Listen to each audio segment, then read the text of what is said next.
Have you ever experienced how your thinking can change a quiet moment into chaos of anxious thoughts in mere moments? One minute you're fine, and moments later you're overwhelmed by worries about what could possibly fail in the days, weeks, or months ahead. But suppose I shared with you there's a specific thought pattern that can stop anxious thinking for good?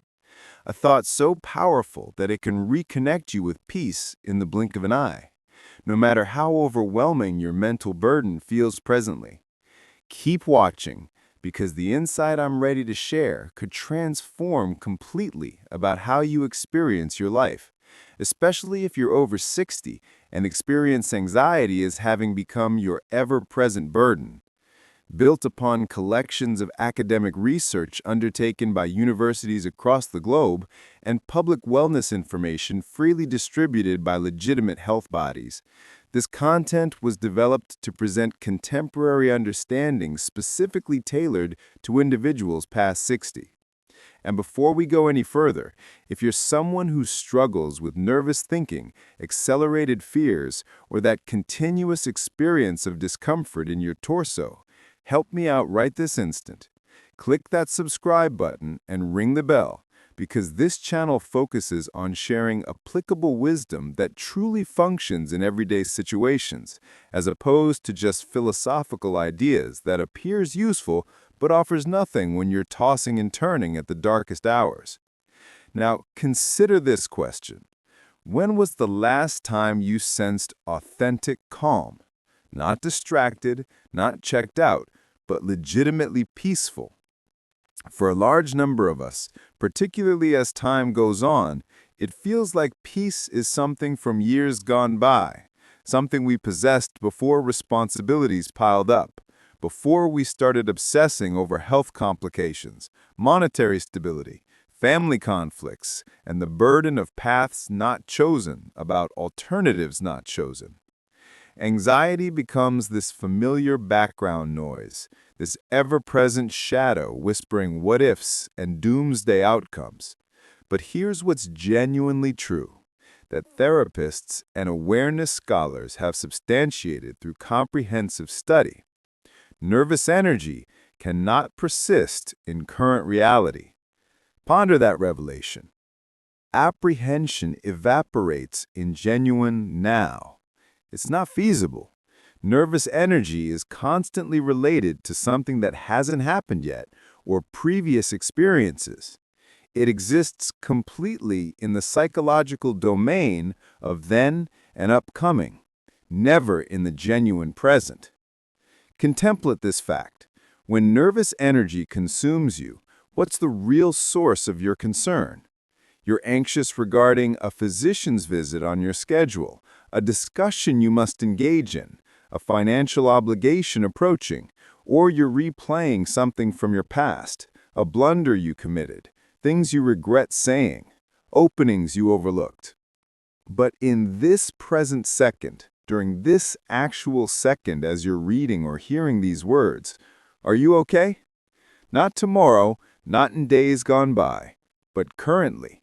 Your heartbeat persists, air enters your lungs, you're alive in this moment. And within this now, without the narratives about history and possibility, everything is actually okay. This is the particular realization that dissolves fear completely.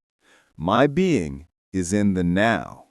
3 uncomplicated terms.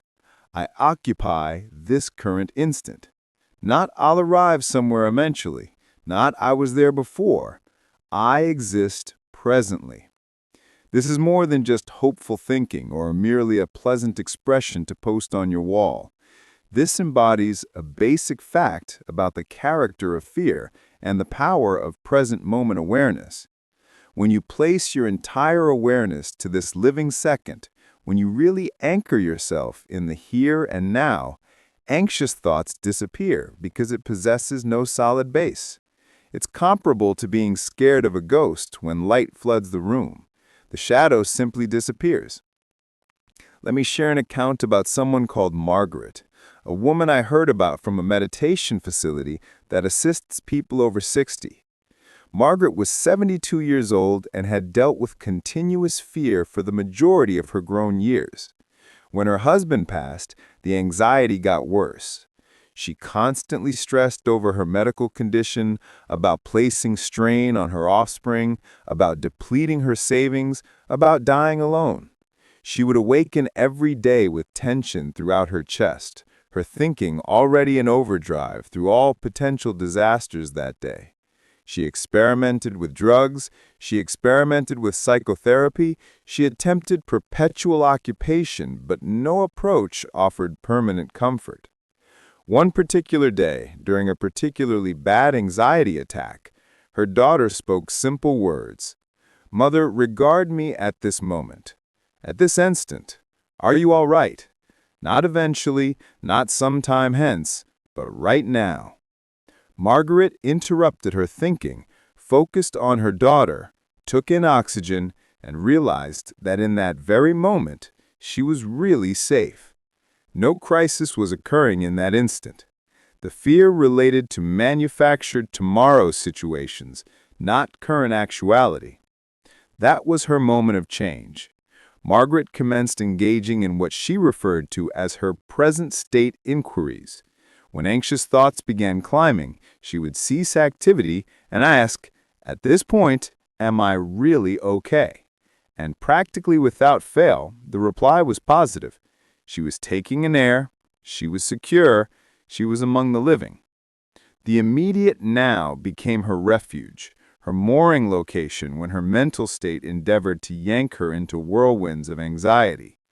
With time, the panic episodes grew more infrequent, gentler, because she became able to intercept herself before descending into what-ifs and could-bes. She discovered that she had a choice: dwell in her anxious thoughts about the future, or live in the peaceful reality of the here and now. This represents what investigations into contemplative practice and here and now research has established.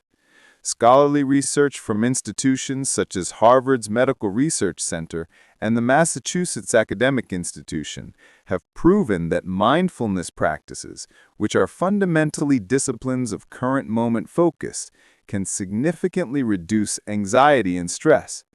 They found that when people train themselves to stay in the present moment, their brain patterns modify.